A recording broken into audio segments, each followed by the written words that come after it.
ఐవీఎఫ్లో కూడా ట్యూబ్లో ప్రెగ్నెన్సీ రావచ్చా? అసలు ట్యూబ్లో ప్రెగ్నెన్సీ రావడాన్ని ఎక్టోపిక్ ప్రెగ్నెన్సీ అంటూ ఉంటాం. సో అందరు ఏమనుకుంటారు అంటే న్యాచురల్గా ట్రై చేస్తే ఎగ్ కణం వచ్చి ట్యూబ్లో కలిసి పిండం ఏర్పడుతుంది, ఆ పిండం కొన్ని కేసుల్లో అక్కడే అతుక్కునేస్తుంది కాబట్టి ట్యూబ్లో ప్రెగ్నెన్సీ రావచ్చు. ఐవీఎఫ్లో ఇలా ఎందుకు అవుతుంది? తయారైన ఎంబ్రియోని డాక్టర్ అల్ట్రాసౌండ్ మెషిన్ పెట్టుకొని స్కాన్ గైడెన్స్లో కరెక్ట్గా వెళ్ళి ఆ గర్భసంచిలోనే వేసి వస్తున్నారు కదా, మరి అటువంటి కేసుల్లో ట్యూబ్లో ప్రెగ్నెన్సీ ఎలా వస్తుంది అని చాలా మంది అడుగుతారు.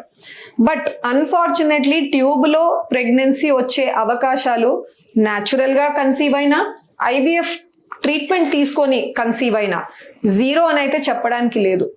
న్యాచురల్గా ప్రెగ్నెన్సీ వచ్చిన వాళ్ళలో ఛాన్స్ ట్యూబ్లో ప్రెగ్నెన్సీ రావడానికి అరౌండ్ 1 to 2% ఉంది. అదే సిమిలర్ పర్సంటేజ్ రిస్క్ ఐవీఎఫ్లో కూడా ఉంటుంది.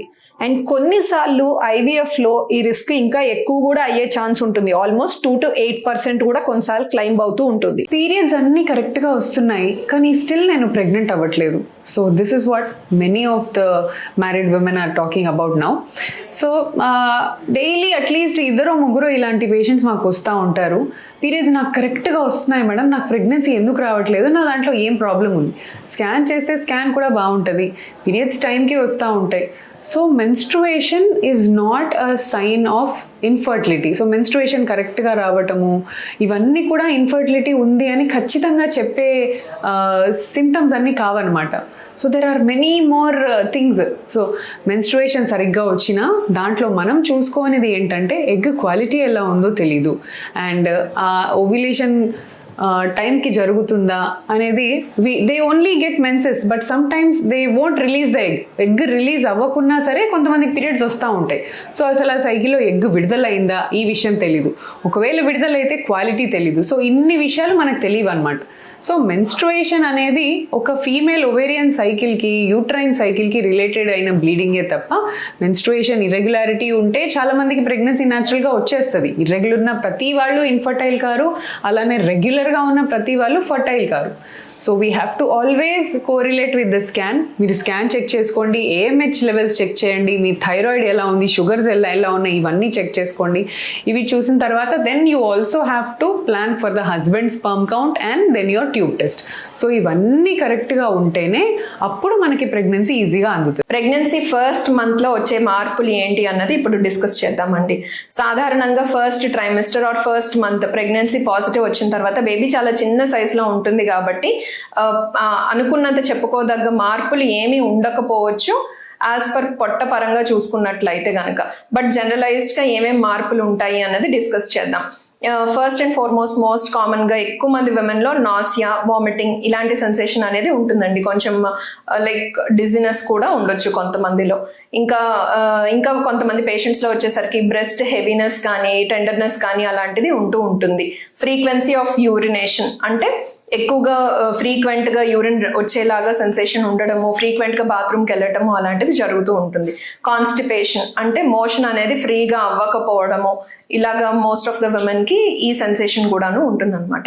ఇదే కాకుండా వైట్ డిశ్చార్జ్ అనేది కొంచెం ఎక్కువగా అవ్వడం కూడాను నోటీస్ చేస్తూ ఉంటాము అర్లీ స్టేజెస్ ఆఫ్ ప్రెగ్నెన్సీలో. ఇంకొంతమంది పేషెంట్స్లో వచ్చేసరికి మైల్డ్గా స్పాటింగ్ అవుతూ ఉంటుంది, ఇంప్లాంటేషన్ బ్లీడ్ అని అంటాము. లేదు అని అంటే అది నార్మలా లేకపోతే పెథలాజికలా అనేది స్కాన్ చేసుకుని కన్ఫర్మ్ చేసుకోవాలన్నమాట. ఇవి సాధారణంగా వచ్చే ఫస్ట్ మంత్ ఆఫ్ ప్రెగ్నెన్సీలో మార్పులు అనమాట. Thank you. ప్రెగ్నెన్సీ మొదటి 3 నెలల్లో తీసుకోవాల్సిన జాగ్రత్తలు ఏంటి?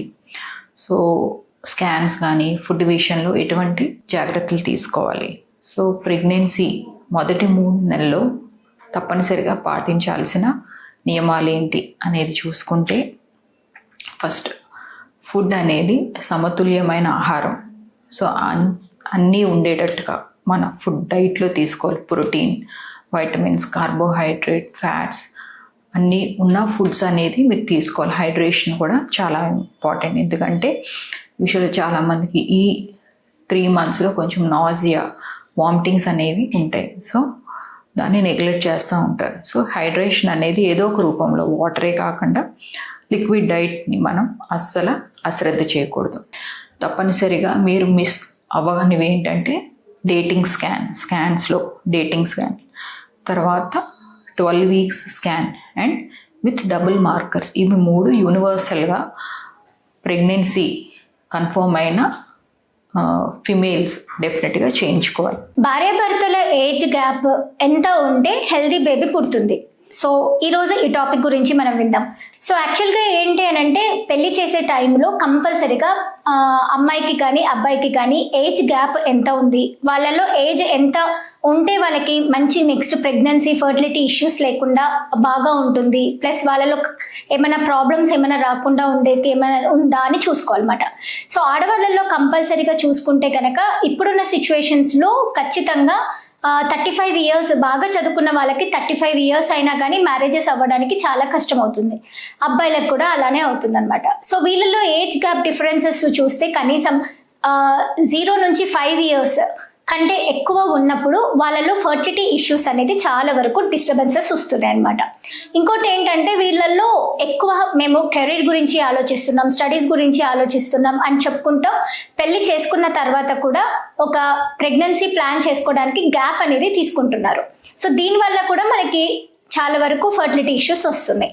సో 0 to 5 ఇయర్స్ వరకు వచ్చి వాళ్ళకి ఏజ్ డిఫరెన్సెస్ తో పాటి ఏజ్ గ్యాప్తో పాటి వాళ్ళలో ఏజ్ పర్టికులర్గా చూసుకుంటే 25 ఇయర్స్ వాళ్ళల్లో అమ్మాయిలైనా కానీ అబ్బాయిలలో కానీ ప్రెగ్నెన్సీ అనేది త్వరగా రావడం, బేబీ కూడా హెల్తీగా డెలివరీ అవ్వడం, ఇంకా ఏంటి అని అంటే వాళ్ళల్లో బేబీకి రావాల్సిన కొన్ని డౌన్ సిండ్రోమ్, ట్రైజోమీ అలాంటి డిఫెక్టివ్ బేబీస్ పుట్టకుండా ఉండే దానికి మనము కాపాడుకోవచ్చు అనమాట.